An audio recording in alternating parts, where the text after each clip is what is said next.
Bertemu kembali dengan saya, Pendeta Daud Solihin dari GKI Kebonjati, Bandung. Renungan harian saat ini bertema Deklarasi Iman. Bacaan firman Tuhan terambil dari Injil Yohanes pasal 13 ayat 10 dan pasal 15 ayat 3. Saudara-saudara, pada suatu pagi seorang anak kecil bangun pagi dan bersiap diri menyambut ayahnya yang pulang dari kerja di luar kota. Weekend ini akan terasa istimewa baginya, karena ada orang istimewa yang akan bersama dengan ibu dan keluarganya. Mereka akan kembali bersama setelah sekian lama terpisah. Baginya, ayah yang akan pulang ke rumah adalah suatu kepastian, dan karena itu dari pagi dia sudah bersemangat. Pola pikir yang sama dapat kita temukan ketika kita berbicara tentang iman. Surat Ibrani pasal 11 ayat 1 berkata, "Iman adalah dasar dari segala sesuatu yang kita harapkan dan bukti dari segala sesuatu yang tidak kita lihat." Ayat ini mau menjelaskan adanya suatu kepastian. Iman itu sesuatu yang pasti. Tetapi di sisi lain, dalam beriman, kita juga berada dalam pengharapan. Iman yang akan mendatangi kita. Dan kita menantikannya dalam pengharapan.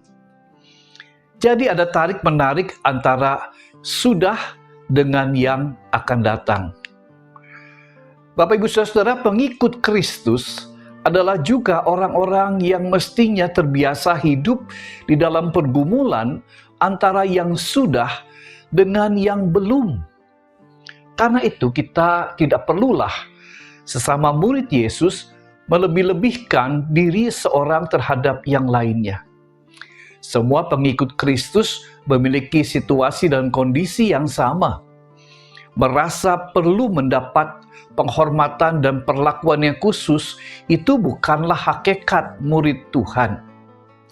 Hidup dalam keadaan seperti ini sebaiknya dijalani dalam kerendahan hati.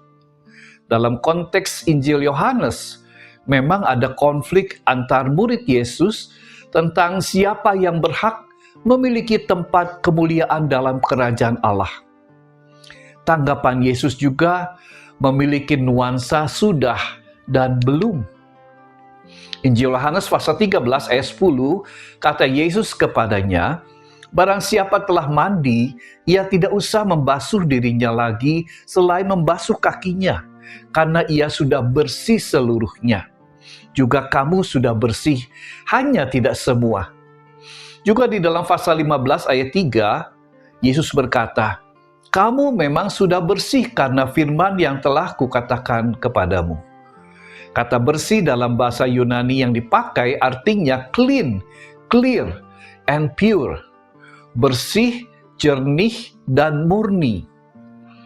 Kita selalu perlu mengalami iman yang memurnikan, iman yang menjernihkan, iman yang membersihkan panggilan kemuridan kita, agar kita tidak jatuh dalam kepongahan. Komunitas Teise bisa menjadi komunitas percontohan, di mana mereka dipenuhi semangat hikmat keindahan atau the spirit of beatitudes, yaitu joy, kegembiraan, mercy, hanya oleh karena anugerah Tuhan, dan simplicity, hidup dalam kesederhanaan. Karena itu marilah kita juga beriman di dalam 3 semangat keindahan tersebut. Tuhan Yesus memberkati kita.